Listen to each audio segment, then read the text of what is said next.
Pohoda je každoročný letný festival, ktorý slúži na propagáciu Izraela, LGBT, slabosti, nezdravého životného štýlu, globalizácie a celkovo ľavicového extrému.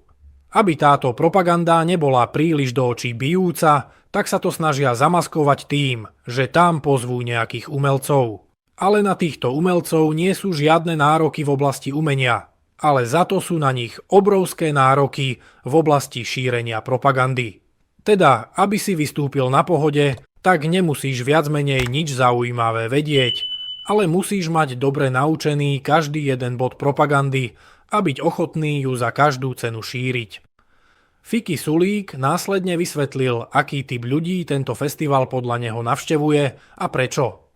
Nejdu tam kvôli kapelám až tak, ale idú tam preto, že proste je to taká oáza slabosti, kde títo progresívci, ktorí sa nevedia brániť, ktorí furt potrebujú sa obracať na vyššiu moc, aby ich ochránila, ktorí nevedia byť asertívni na Pohode, majú pohodu, pretože na Pohode majú všetci ten istý názor. Stretli sa tam len slabí ľudia a proste 3 dní sú chránení. Chránení od toho kompetitívneho sveta, ktorý tak neznášajú. Proste 3 dní si tam tak simulujú taký komunizmus, by sa dalo povedať.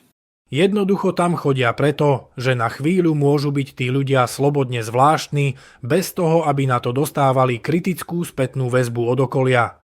Absolútna rovnosť, všetci sa majú radi, všetko je tolerované, proste je to pre nich raj. Ľudia, ktorí sa prikláňajú k extrémnej ľavici, sú tí najneschopnejší ľudia v celej spoločnosti, ktorí sami nevedia nič dokázať. Pretože prehnané ľavicové hodnoty sú také, že mne, keď sa nepodarí niečo dosiahnuť, niekam dostať a prepracovať, tak sa o to postará vyššia moc, aby som to mal. Zoberú to tomu bohatému a dajú mne.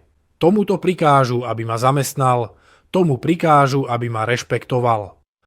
Ultraľavicovým hodnotám sa nebudú prikláňať tí schopní, ktorí sa starajú o toho neschopného, ale práve tí neschopní, ktorí chcú tú starostlivosť. Najlepšie to ilustruje tento príklad. Predstavte si, že ste v triede a píšete test. A učiteľ vám povie, že zo všetkých známok, ktoré na teste žiaci dostanú, sa urobí priemer a tú priemernú známku dostane každý žiak. Sú nejaké trojky, štvorky, nejaké jednotky a pár pätiek. Urobí sa priemer, ktorý bude napríklad 3 a tú trojku dostanú všetci. Kto bude najviac profitovať z tohoto systému? No, samozrejme, že profitovať budú päťkári a naopak jednotkári si výrazne pohoršia.